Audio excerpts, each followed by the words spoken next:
Boa noite a todos. Esse evento é um evento que tem como um dos objetivos homenagear o Dia do Psicólogo, que será amanhã. E também promover um dos livros que faltava na nossa prateleira sobre o fenômeno dor e as suas interrelações com a psicologia. Participaram desse evento o doutor Jamir Sardá, que é psicólogo, mestre, doutor em medicina pela Universidade de Sydney, da Austrália, é sociólogo clínico, professor da Univale e membro atuante tanto da IASP como da SBED.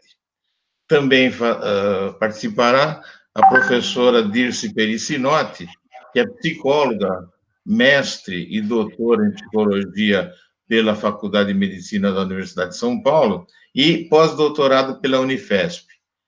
E também, atualmente, ela faz parte da diretoria da Sociedade Brasileira para o Estudo da Dor, também como membro atuante há vários anos. Bom, o assunto é bastante extenso e também bastante interessante. Nós vamos agora falar sobre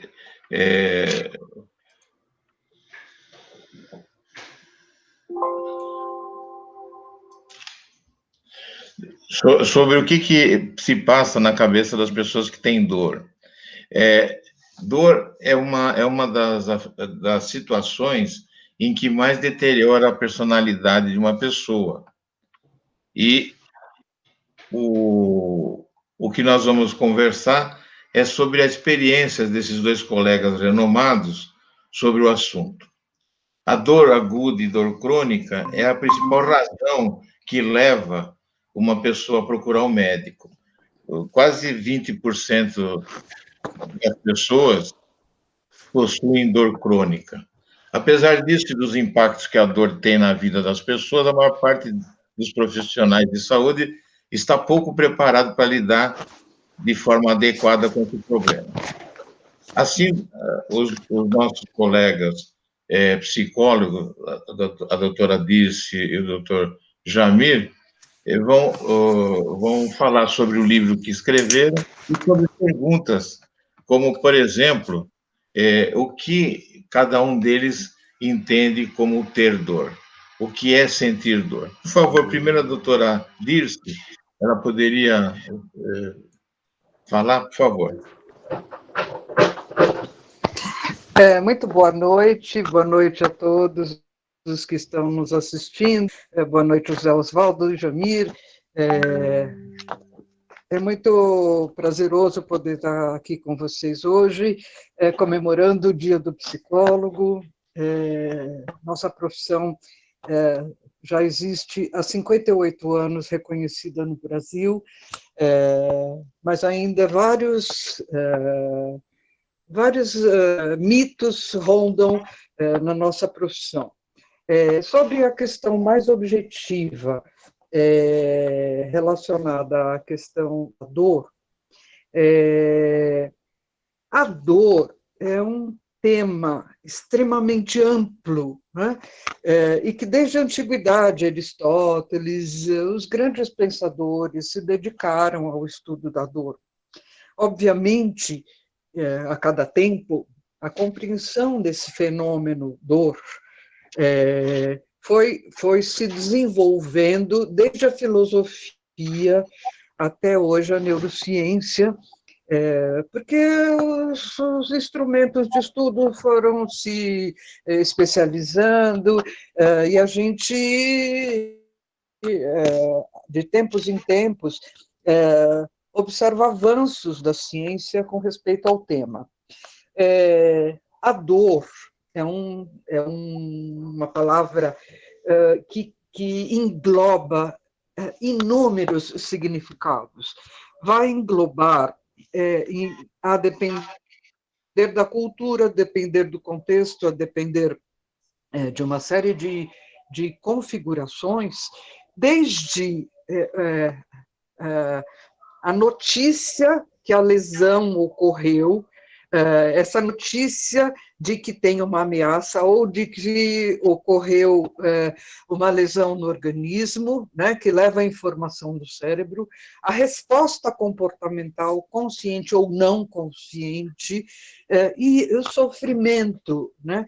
Então, a mesma palavra, a depender do contexto, ela pode significar, ter conteúdos completamente, de significados completamente diferentes. Então, por exemplo, se, a depender do contexto, se você fala que sente dor para um médico num pronto-socorro, isso vai ter um significado.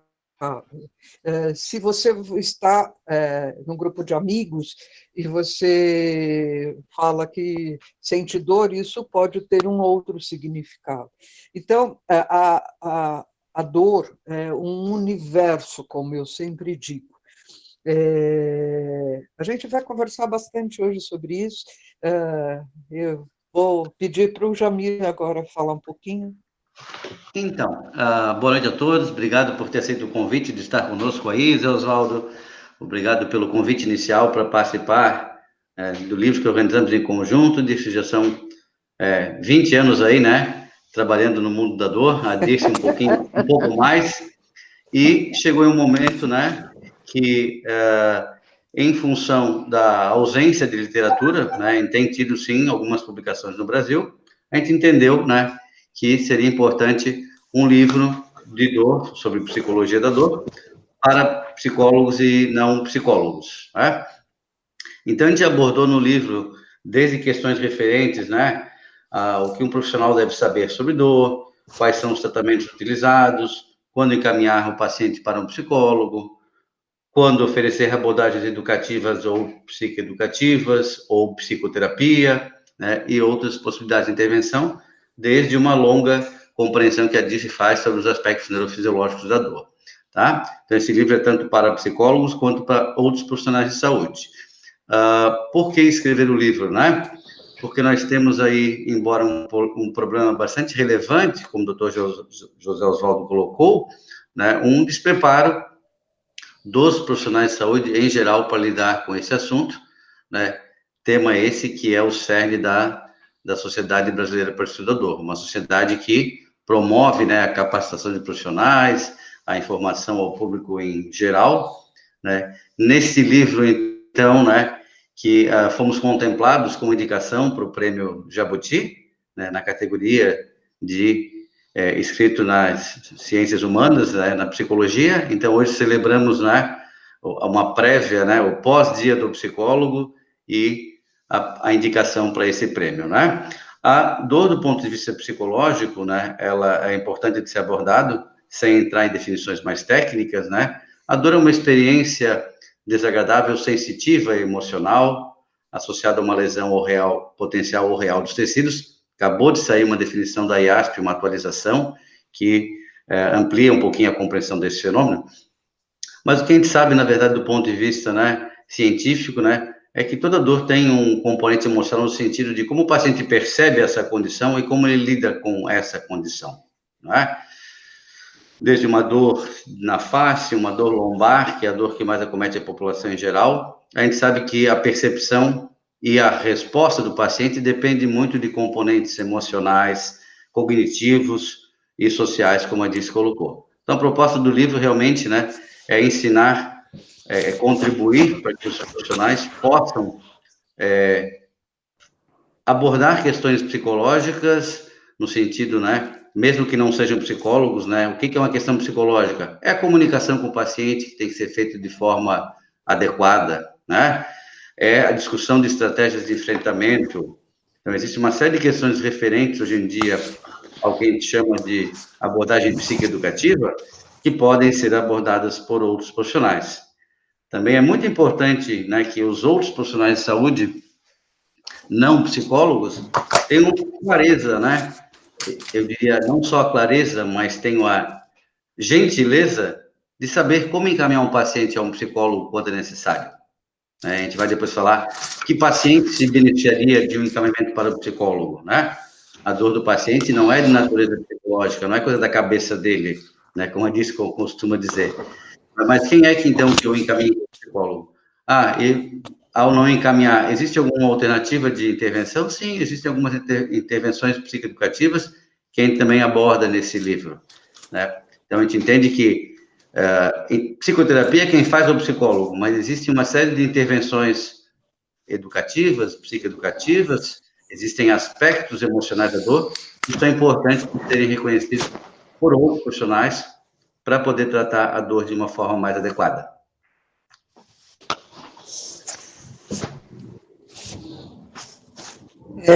Eu gostaria de comentar, pegando esse aspecto que o Jamir levantou, de que é natural, é normal, o paciente que sofre de dor ficar acometido momentos depressivos, por momentos de ansiedade, por exemplo.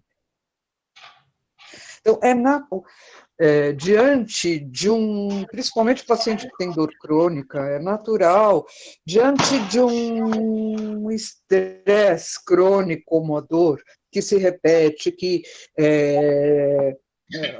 traz um desânimo bastante grande, uma falta de perspectiva, é natural que haja esse abatimento do paciente, né? E aí as pessoas perguntam, mas até que ponto é natural a pessoa estar triste, a pessoa ter momentos depressivos, ou momentos de angústia, de ansiedade, e quando deixa de ser natural e passa a ser patológico. A gente pode resumir bem sinteticamente falando, em duas coisas: a intensidade e a frequência de que esses momentos, sejam eles depressivos, de tristeza e de ansiedade, ou outros, né? Outros sintomas, se ele começa a deixar com que a vida da pessoa passe a não ser produtiva, começa o indivíduo a não conseguir relacionar, não conseguir ter uma vida razoável, interfere porque esses sintomas têm uma intensidade grande e têm uma frequência grande, aí deixou de ser oral, decorrente da situação de estresse da dor, e passou a ser patológico. É uma questão de intensidade e frequência.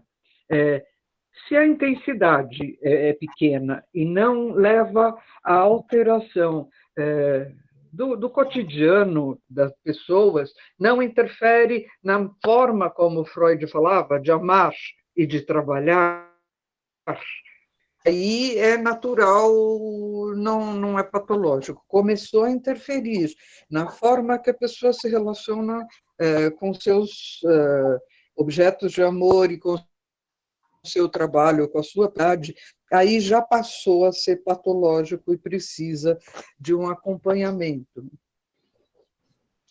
Eu queria fazer uma pergunta, e é a respeito do discurso da pessoa. Muitas vezes, a pessoa ela vai conversar e ela só tem o assunto dor. A gente costuma ver que a pessoa real está por trás da queixa de dor. A dor parece que funciona como um biombo, dificultando a visão de quem sente a dor. Quem sente a dor está atrás do biombo da dor. Então, eu queria que o doutor Jamir pudesse falar sobre isso, o que ele acha disso, e a dificuldade em saber quem, de fato, está sentindo a dor. Então, já disse, isso é uma questão bastante presente no consultório, né? A maior parte dos pacientes que eu atendo são pacientes atendidos por outros profissionais de saúde e todo mundo que já sentiu dor na vida, né? Todos nós, né? Que eu, você e as pessoas que estão nos assistindo já sentimos dor e a gente tem uma ideia do qual o impacto que a dor tem na nossa vida, né? O que a gente vê com algumas pessoas é que, independente da intensidade da dor e da localização, a dor às vezes ocupa um espaço enorme na vida de algumas pessoas. Tá? Em japonês tem uma frase bem interessante, uma palavra, na verdade, um anagrama, né? Que é Ikigai. Ikigai quer dizer o que faz teu olho brilhar. E às vezes a dor entra na vida de uma pessoa e ela afeta de forma tão severa diversas dimensões que a vida dessa pessoa fica ofuscada pela dor, né? E tem pessoas, eu cito o caso daquele nosso maestro, pianista, né? Que, embora tenha uma dor de natureza muito importante, ou mesmo pessoas que têm dores de natureza neuropática, nevralgia do trigêmeo, herpes zoster, que são dores bastante severas, mas que elas conseguem preservar uma identidade, ou elas conseguem não ser, talvez, tomadas pela dor na sua totalidade. Tá? É importante a gente considerar que cada 3 pessoas, uma tem depressão. De cada 3 pessoas com dor, uma tem depressão. E a depressão é um fator de risco para o agravamento dessa situação. É um fator complicador, né? Um paciente que tem um quadro de ansiedade, a ansiedade é um complicador no quadro de dor dele. Um paciente que tem uma condição laboral ou de trabalho, né, que contribuiu para o quadro de dor, ou mesmo que a dor tenha um impacto muito grande no trabalho dele, né, você tem um outro fator complicador da dor. Então, o que eu vejo na clínica do dia a dia é que quando a dor invade, vamos dizer assim, muitas dimensões da vida do paciente, ou quando o paciente não tem uma estrutura psicológica que permita que ele tenha estratégias para lidar com essa condição, aí a gente tem uma desorganização desse paciente, né? Então, eu pego um paciente que tem uma depressão importante e é acometido por um quadro de dor, é óbvio que isso vai ter uma evolução, um desfecho pior, né? Então, é importante a gente entender, às vezes, que se a dor antecede o transtorno ou não, né? Eu tenho depressão e depois eu tive dor. Vai ser um complicador. Não, eu tenho dor e fiquei deprimido. Bom, você tem um prognóstico melhor. Então, o que a gente percebe é que existem vários fatores os fatores psicológicos, cognitivos, sociais, eles sempre estão presentes na experiência de dor. Mas, para algumas pessoas, eles se apresentam numa magnitude maior, e aí são os pacientes que têm uma condição dolorosa que se complica, vamos dizer assim, né? A gente tem uma experiência lá na clínica de dor, com o Dr. Wilker, que coloca neuroestimulador em pacientes, né? Algumas pessoas da área, o Zé Oswaldo, né, conhece bastante bem os neuroestimuladores, e ele fez um estudo recente, publicado já faz algum ano, que os pacientes que tinham altos índices de pensamento catastrófico, eles tinham uma resposta pior ao neuroestimulador. Ou seja, né, um aspecto psicológico, uma crença, que vai mediar a resposta a um equipamento extremamente sofisticado, né? Isso dá para o nosso profissional de saúde e para o espectador que está nos assistindo uma dimensão da importância dos aspectos psicológicos no desfecho, né, de um aparelho de alta tecnologia. Então, qual a importância de abordar esses aspectos para que o paciente tenha uma evolução, um desfecho mais satisfatório no seu tratamento?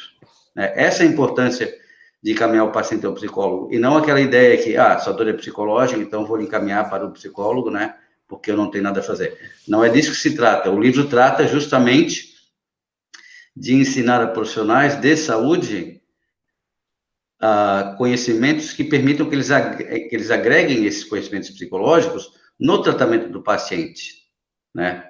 Ou que possam encaminhar esse paciente com mais tranquilidade, com mais segurança, a uma intervenção psicológica, que pode ser de várias naturezas, né? Obrigado pela pergunta, Zé.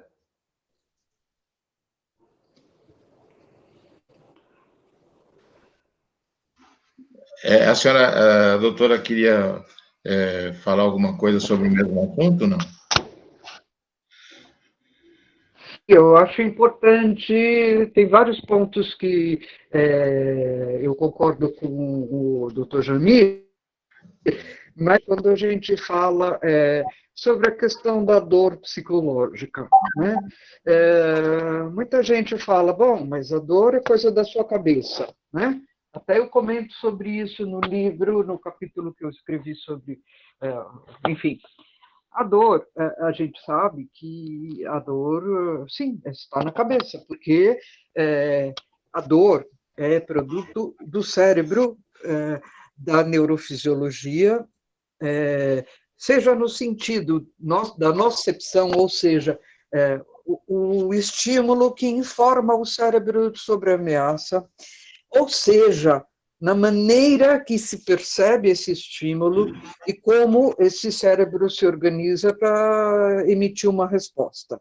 Então, em todos os momentos, a dor está na cabeça, a dor é do cérebro. É um processo, é um sistema cerebral. Contudo, o que a gente às vezes ouve e os pacientes falando bastante, o médico mandou para o psicólogo porque acha que a dor é um problema da minha cabeça. Sim, por um lado, sim, né? Porque tudo o que se refere ao comportamento, a dor psicológica, digamos assim, o sofrimento, ele é sentido, é percebido por esse mesmo sistema cerebral. Então, a dor psicológica, a dor da emoção,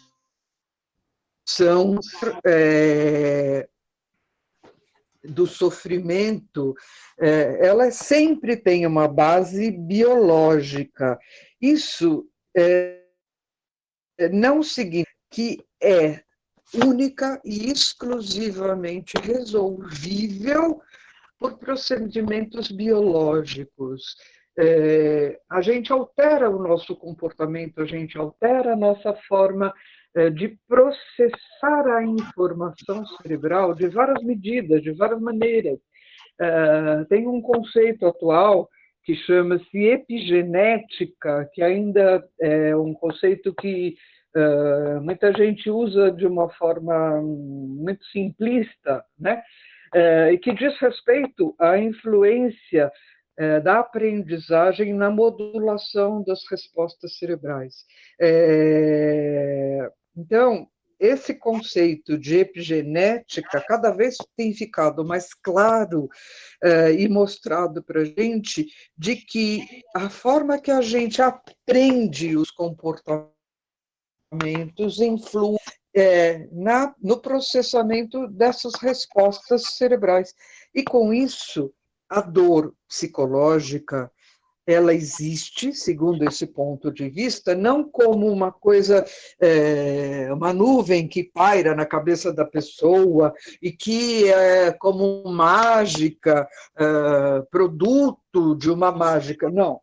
A dor é psicológica enquanto resposta da emoção, resposta da cognição, resposta da cultura, resposta da aprendizagem, tudo isso junto ao longo faz aquele indivíduo responder de uma maneira mais catastrófica ou menos catastrófica e vai ter resultados diferentes. Eu acho que depois, se for o caso, a gente volta um pouquinho nesse tema.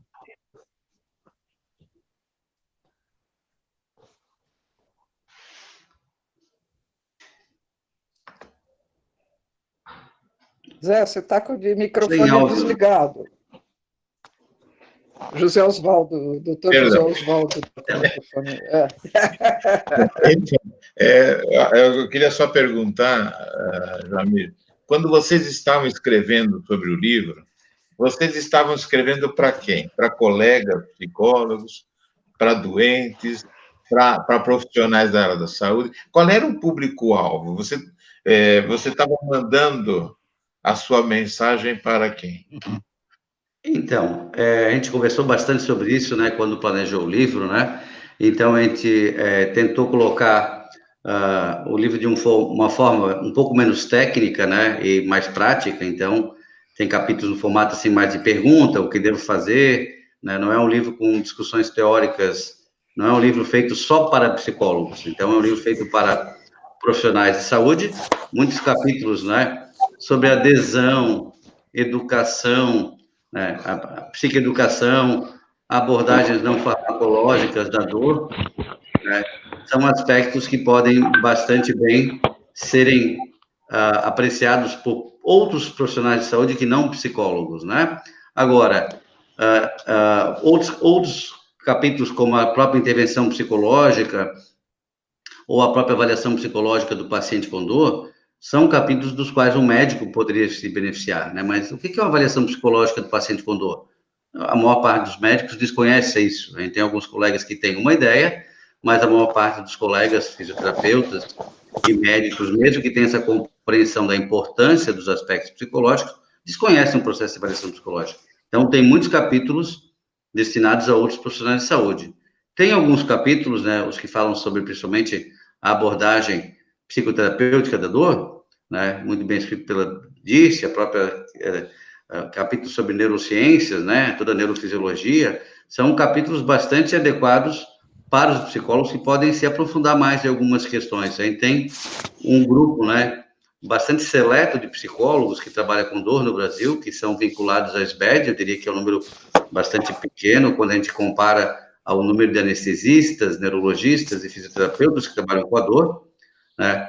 Com esse livro, a intenção é que a gente possa alcançar também esses psicólogos que são leigos na dor, né? Então, é um livro de fácil acesso a psicólogos que não trabalham com dor e querem uma introdução ao assunto, né? Enquanto que a gente tem outros materiais especializados, mesmo em inglês, que já são livros mais destinados a psicólogos que trabalham com dor.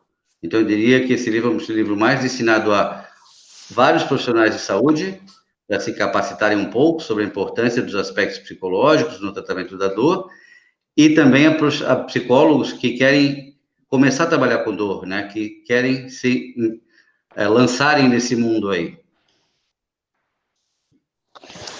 Eu vou seguir dessa pergunta. Como o Jamir comentou, nós, planejando esse livro, nós tivemos o objetivo, como eu até escrevo no livro, de esclarecer alguns conceitos que muitas vezes, na linguagem técnica, fica árido para o colega profissional de saúde, e às vezes até um hábito do psicólogo, uma linguagem um pouco mais hermética. Obviamente, a gente procurou não deixar de lado a precisão técnica do conceito, a gente procurou ter um princípio bastante técnico. Mas, num artigo que nós fizemos juntos, o Jamir e eu e outros colegas, nós publicamos sobre um currículo mínimo sobre psicólogo, para quem quer, o psicólogo que quer trabalhar com dor. Foi publicado há mais de um ano já. E nesse artigo, a gente faz a citação de um grande psicólogo que contribuiu para o estudo da dor, o Dennis Tuck, que ele dizia o seguinte: todo psicólogo deveria ter formação em dor, porque a dor é um campo, tanto do ponto de vista clínico quanto do ponto de vista de pesquisa, que permite pesquisas e conhecimento translacional. Então, esse conhecimento amplo que quem trabalha com dor precisa ter, a gente precisa ter conhecimento da neurofisiologia, a gente precisa ter conhecimento um pouco de filosofia, a gente precisa ter conhecimento de teorias psicológicas, a gente precisa ter um conhecimento um pouco, por exemplo, no âmbito da dor social, do que é essa psicologia social, né? Não faz muito tempo, uma colega médica me escreveu alguma coisa e eu comentei sobre o conceito de dor social e ela ficou surpresa. Nossa, isso existe, né? Existe. Então, a gente procurou escrever esse livro para abrir esse campo que é tão necessário dos colegas no Brasil, colegas psicólogos, ainda ficarem bastante fechados numa postura mais restrita do conhecimento da dor. Nas aulas do curso de formação, de graduação, não existe aula sobre dor, não só no curso de psicologia, mas em outros cursos, deveria ter aulas sobre dor, né? Dessa concepção multifacetada da dor. Então, o nosso objetivo, José Osvaldo, foi aproximar o tema, que muitas vezes parece árido, fazer uma aproximação entre o campo da psicologia e outros campos, tornar isso mais palatável, tornar isso acessível a quem tem interesse em conhecer psicologia e dor. Eu vou pegar um link aí com a fala da Dirce, né, e colocar um pouco assim, até a questão, né, que a maior parte dos psicólogos, eu sou professor do curso de psicologia da Univale, e não só os nossos psicólogos aqui da região, mas do Brasil inteiro, confundem o que é dor e o que é sofrimento. Sofrimento é o componente afetivo da dor, né? O sofrimento, ele é psicológico, ele é psíquico. A dor é um processo que tem um componente sensorial, logo biológico, né? E um componente afetivo, né? Mas a gente tem que saber separar, né? Dor é uma coisa, sofrimento é outra, né? Já dizia aí, essa frase ela tem autoria duvidosa. Uns dizem que é do Carlos Drummond de Andrade, outros dizem que é do Buda, né? A dor é inevitável, o sofrimento é opcional. Eu posso ter dor, sim, e ter um sofrimento não tão excessivo, né? Eu posso me limitar um pouco mais à dimensão sensorial da dor. Eu tenho uma pergunta sobre quando você faz o estudo, quando a gente faz o estudo da palavra, faz a filologia da palavra dor, em que nós temos duas vertentes. Uma cuja origem vem da palavra pena, castigo. E a outra vertente tem origem na palavra culpa, na palavra dolo. Né? Eu gostaria, isso daí talvez seja a documentação cultural do entendimento da dor, né? Então, eu gostaria que o doutor Jamil falasse um pouco sobre culpa, dor e punição. Então, pergunta extremamente interessante, né? José Osvaldo sempre trazendo uma contribuição muito importante para a discussão da dor. Todo sofrimento humano, pelo menos na concepção judaico-cristã, ela é fruto do nossa desvinculação com o Criador, né? Se a gente pensar lá, né, a punição do Adão e da Eva, que eles agora iam ter que sofrer e trabalhar, né, para poder, então, existir. E antes eles tinham todos os privilégios concedidos pela divindade, né? Então, aí sim, né, o ser humano, a dor é entendida nessa lógica judaico-cristã, né, como uma punição divina, né, e a culpa do sujeito por ter feito alguma transgressão, né? Por isso a vinculação aí, né, na etimologia grega, né, romana, da palavra dor associada a poema, a sofrimento, a punição, a castigo, né? No mundo do paraíso, no paraíso eu não tinha, Adão e Eva não tinham dor, né? E muitas vezes na prática clínica a gente vê o paciente eu atendi uma vez um padre e ele se perguntava mais, meu Deus do céu, eu sou um servo do Senhor, por que que eu fui ter essa dor? Por que que eu fui ser punido? Eu não merecia isso, né? Então, a gente trabalha muito eu trabalho bastante na clínica com o paciente, a substituição dessa questão essa lógica de causalidade. Primeiro, o paciente ele quer entender a etiologia da dor, e muitas vezes a etiologia tanto biológica, que vocês médicos, né, procuram em exames de imagem, em exames clínicos, e nós, psicólogos, procuramos entender um pouco os componentes biológicos e sociais dessa dor.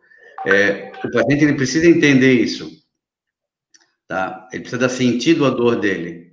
E uma vez que ele dá sentido à dor dele, eu costumo propor ao paciente que ele tenha respostas mais efetivas, na verdade. Que ele possa se responsabilizar, que ele possa ter uma postura ativa para tentar reverter esse quadro de sofrimento, as limitações impostas pela dor, né? É como o paciente com uma dor, vamos falar uma dor bastante importante, né? Uma nefralgia de trigêmeo aí, né? Uma fibromialgia que acomete muitas pessoas, né? Como é que eu vou tocar minha vida a partir daqui? Eu não posso interromper a minha vida, né? E me resignar com essa punição, com esse castigo que a vida me deu, né? Tem pacientes que param a vida, que a dor interrompe a vida deles, né? E justamente acho que o papel importante do médico, do psicólogo, é para que, claro, cada um na sua área, com seus recursos, né? Com seu arsenal de intervenções, que possa fazer com que essa vida tenha uma ressignificação, que ele possa transcender essa condição que a dor, né, lhe infligiu, vamos dizer assim. Obrigado. Eu queria só continuar esse questionamento para a doutora Dirce. Às vezes a dor, ela é como outras afecções, outros problemas que afligem o ser humano, é mais uma... não é estática, não é uma fotografia. Às vezes é um filme, né? Então você tem... e também a pessoa reage ao mesmo tipo de dor de maneira diferente. Então, são movimentos, que nem o estímulo doloroso pode ter aumento de intensidade, redução da intensidade. A pessoa pode dar mais atenção àquele estímulo e menos atenção num estímulo maior. Então, às vezes, o sofrimento pode até ficar igual. Quer dizer, você pode ter variações, porque você tem a pessoa que sofre e o que ela sofre da dor. Então, eu queria perguntar se existe fase, assim como, por exemplo, uma notícia ruim, como a notícia de que a morte está próxima, e a pessoa, ou então a pessoa tem uma doença muito grave, uma esclerose lateral amiotrófica, um câncer, e quando você estuda o desfecho de uma notícia muito ruim, ele tem algumas fases, a fase de negação e assim vai. E eu queria saber, a dor crônica, que tem um prognóstico ruim quanto à cura, você acha que também pode passar por fases como se fosse receber uma notícia de ter câncer ou ter uma notícia de uma doença incurável?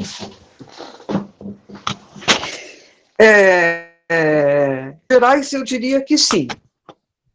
Existem etapas, né? Porém, dizem que psicólogo sempre fala assim, tudo depende. E eu sou psicóloga e eu vou falar, tudo depende. Depende de como cada um interpreta essa notícia ruim.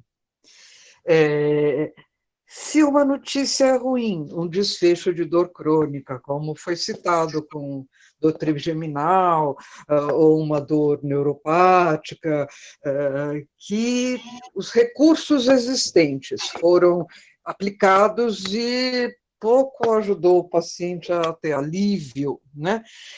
Mas esse paciente tem uma estrutura mental de que, bola para frente, de que, bom, como o Jamir falou há pouco, eu tenho mais vida do que a dor, né? Então, esse paciente, ele vai, embora objetivamente o seu problema de dor tenha um desfecho ruim, ele vai encarar mais positivamente e tem a tendência a ele se estruturar mais positivamente com esse futuro. Porém, no entanto, um paciente que tenha uma dor, um desfecho não tão catastrófico, não tão limitante, mas como o Jamir disse antes, né, já tem um estilo de vida mais depressivo, ou mesmo distímico, aquela pessoa que é sempre ó vida, ó azar, sabe? Sempre vai ver a vida com um tom mais cinza. Ela tem uma tendência a ter uma resposta com respeito ao seu futuro menos positiva. O Jamir citou um trabalho que foi feito com estimulação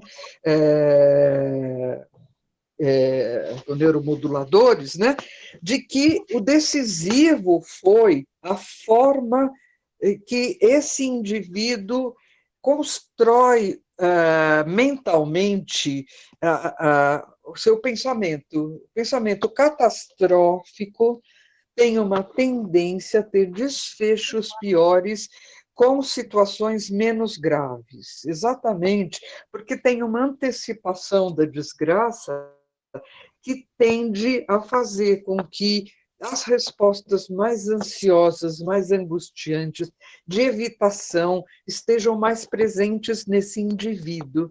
Então, aí, como psicólogo, exatamente faz esse diagnóstico.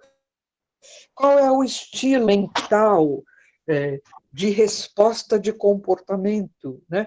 Como é que esse indivíduo funciona? Porque o que é a psicologia? A psicologia é o estudo de como ocorrem os comportamentos,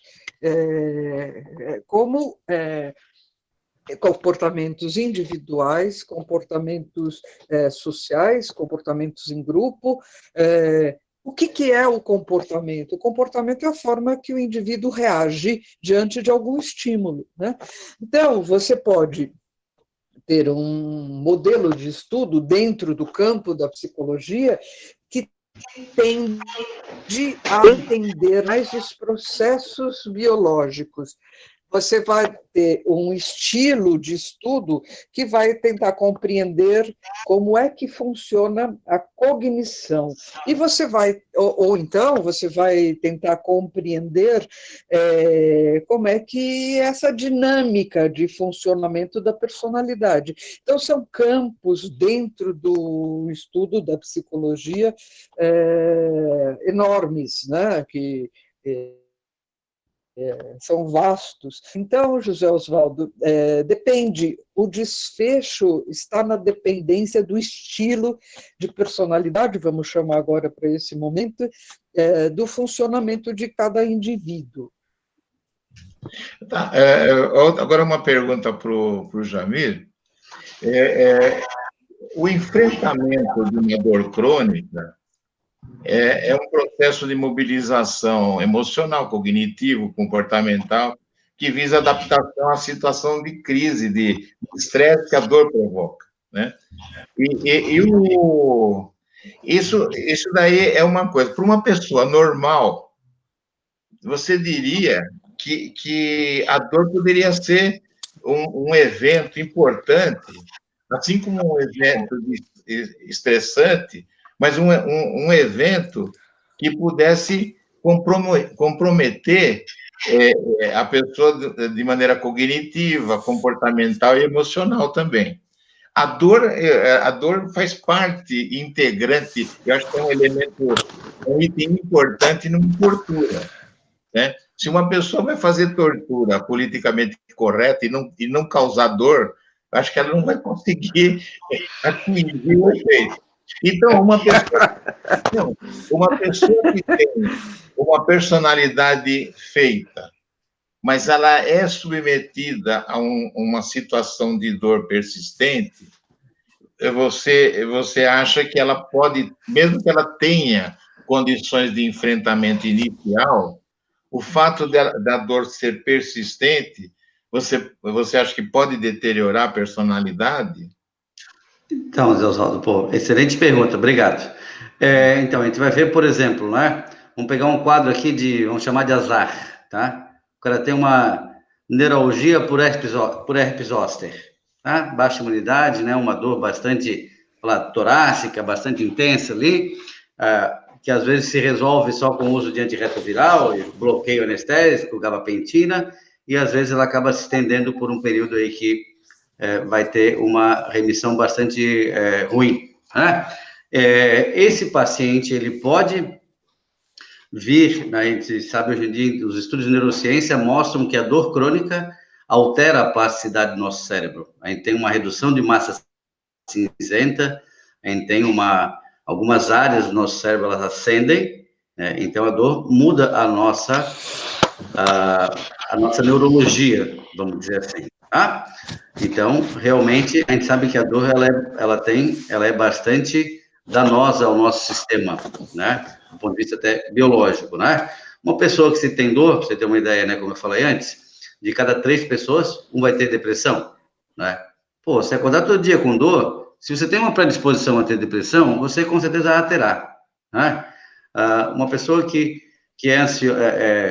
já é um pouco ansiosa, né? Então a dor, ela é bastante deletéria, por isso ela deve ser abordada de forma multidimensional, né? E o mais precocemente possível, porque ela é danosa ao nosso organismo.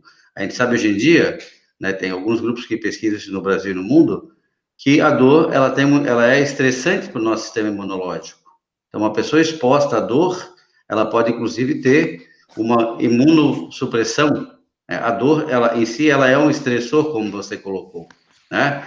Então, eu posso não só ter, vamos dizer assim, aspectos complicadores da dor, né? Vamos falar do pensamento catastrófico, que eu acho que para a maior parte da nossa plateia aí, né, talvez não tenha muita clareza, mas assim, o catastrófico, qual é o problema de ser catastrófico? É que ele é hipervigilante, ele fica atento a tudo de errado que pode dar.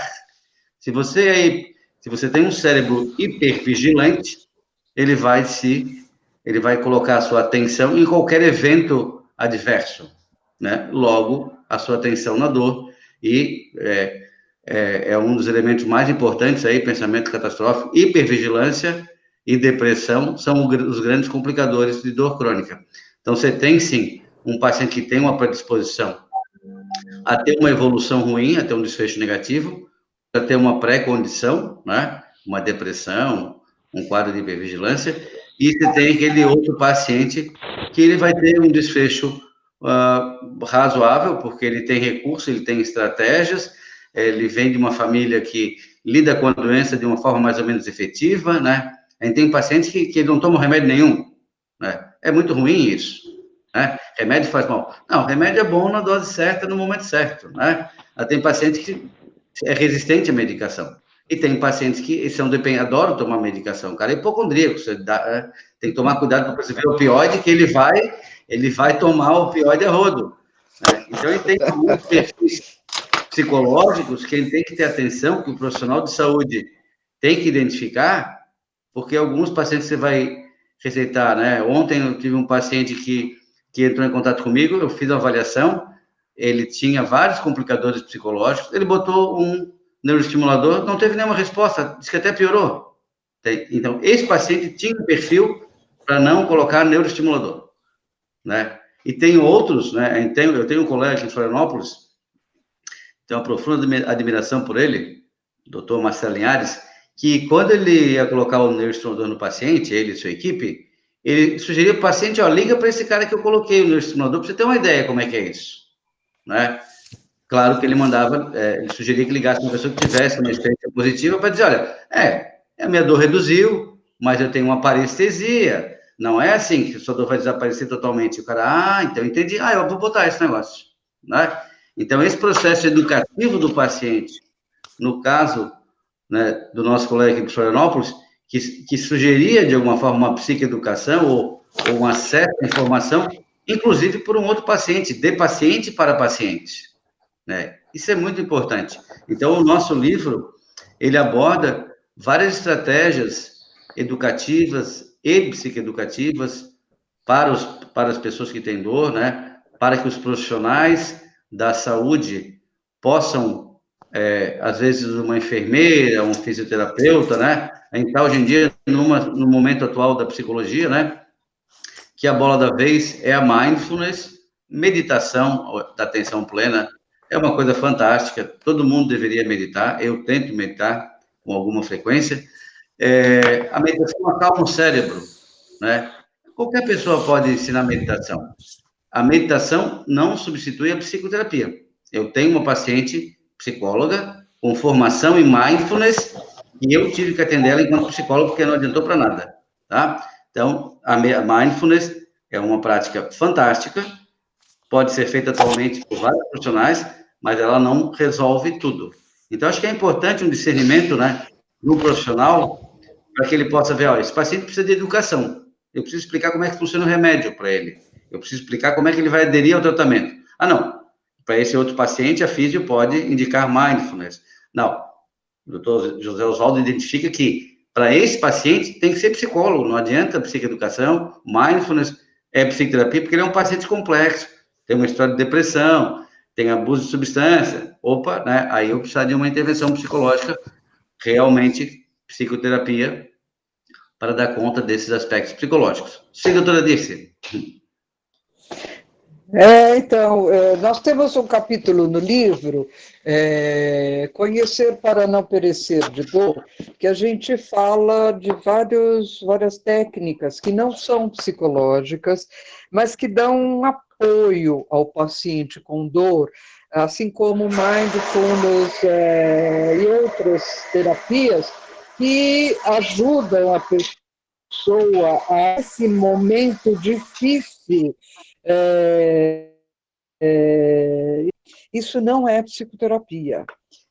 Alguns colegas psicólogos, né, de várias estratégias dessas, né, mas há uma diferença entre o que se chama terapias, são essas terapias, até as PICs, né, têm sido bastante utilizadas, mas isso não significa, como o Dr. Jamir falou, que a pessoa está fazendo psicoterapia.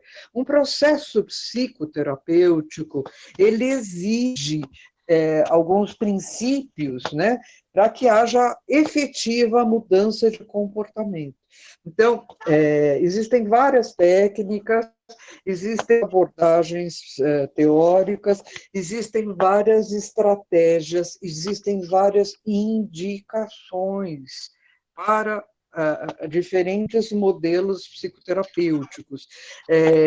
No livro, a gente trouxe um protocolo que a gente acabou desenvolvendo para ajudar os profissionais de saúde a entenderem o processo que uma psicoterapia pode auxiliar o paciente que tem a dor crônica, né?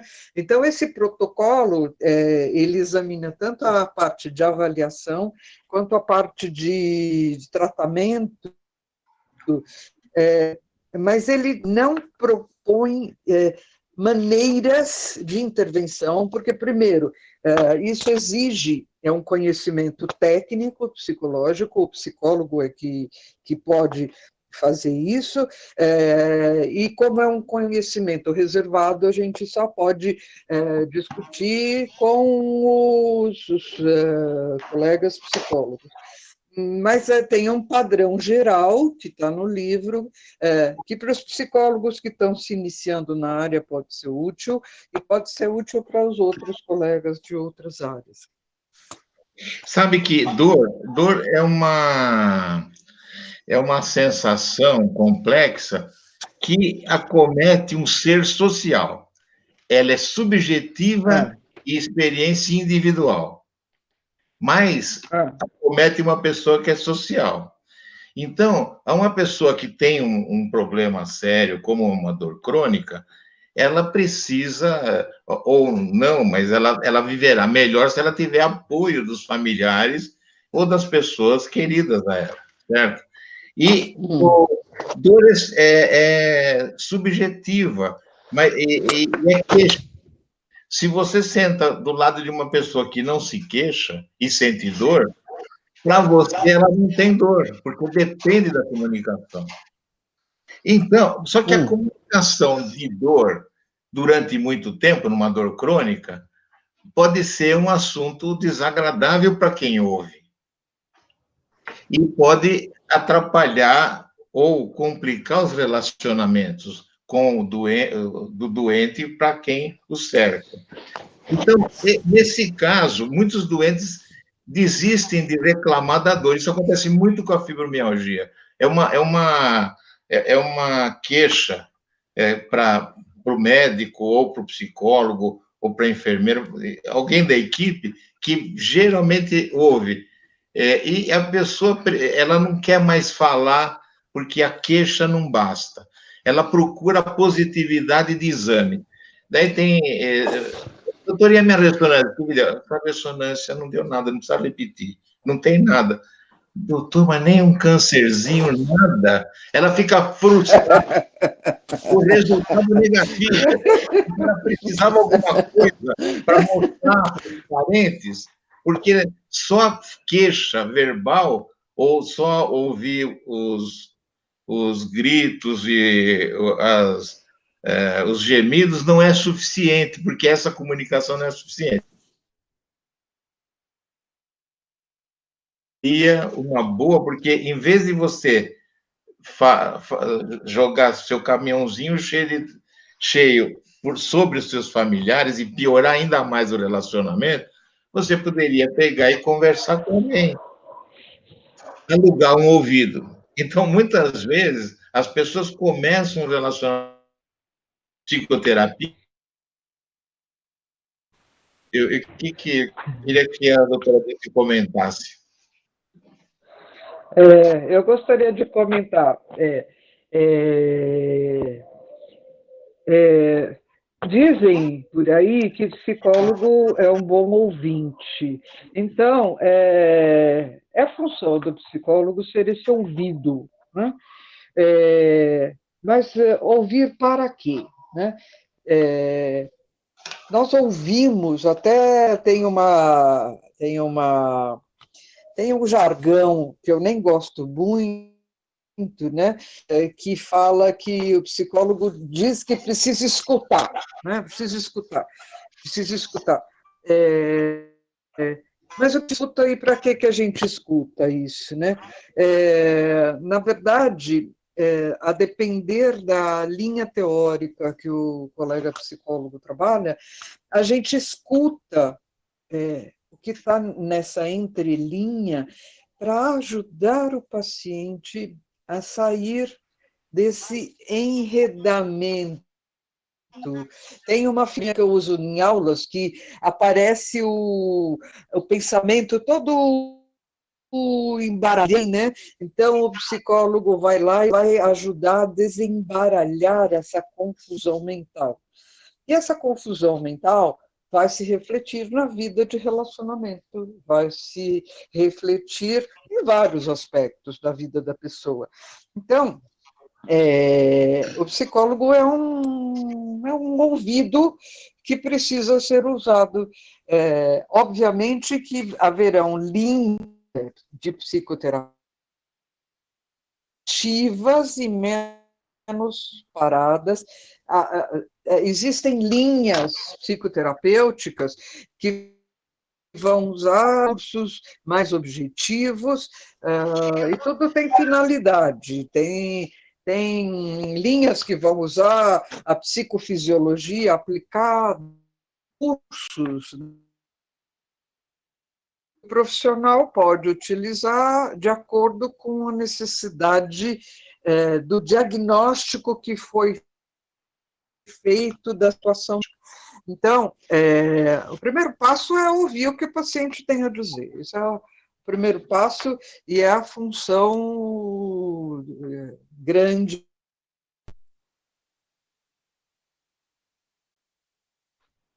Aí na fala da Dirce, né? Nossa live daqui a pouco está terminando. Então, a proposta do nosso livro Psicologia e Dor, né, é justamente poder ensinar um pouco, né, sobre a importância da psicoeducação, da psicoeducação, da psicoterapia, proporcionar ao leitor bastante acessível e cognitivos da dor, né? A gente está estou junto com alguns colegas atualmente, né, escrevendo um capítulo num outro livro que a SBED vai lançar agora, sobre dor neuropática, né, está em elaboração, é isso, Zé? Onde a gente está escrevendo um capítulo do paciente e da família. Não só o paciente, como também a família, né? Ninguém teve aula de educação na escola, nem na faculdade, sobre como lidar com a dor, como adoecer. A gente devia aprender como adoecer, como guardar, como usar o dinheiro e como organizar tempo. A gente não aprende essas três coisas em lugar nenhum, né? A gente tem que aprender sozinho. E, por minha experiência com dor, as pessoas não vão ao psicólogo, tipo assim, eu vou ali na farmácia comprar um remédio, eu vou ali no psicólogo, vai ser tão legal, né? Não é tão fácil assim a saída ao psicólogo, mas os meus colegas que encaminham pacientes com sucesso para mim, eles costumam dizer para o paciente, olha, você vai num profissional que ele vai te ensinar algumas estratégias para lidar com a dor. Ele vai te ensinar algumas coisas para você lidar com a dor. Um pouco aquela questão né? Você vai lá aprender alguns recursos a lidar com uma situação que você não tem recursos para lidar sozinho. Então, eu acho que esse livro pode ensinar bastante.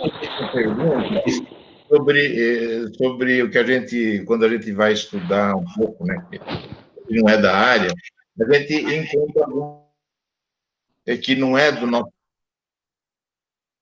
saber como que você estuda ou detecta o grau de alexitemia desses doentes, né? Se você usa para isso, para você depois ver qual tipo de ou você não usa essa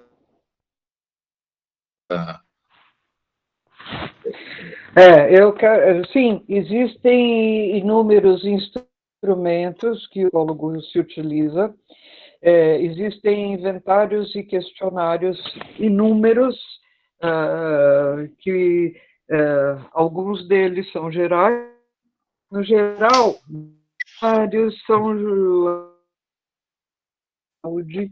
A área da psicometria é uma área enorme, enorme, enorme da nossa profissão, que produz instrumentos específicos para diagnóstico de funções específicas, como funções de memória, vários tipos de memória, memória prospectiva, memória de atenção, são instrumentos próprios que são utilizados, assim como instrumentos que avaliam aspectos da personalidade, que também são instrumentos próprios, e existem, a gente chama de testes,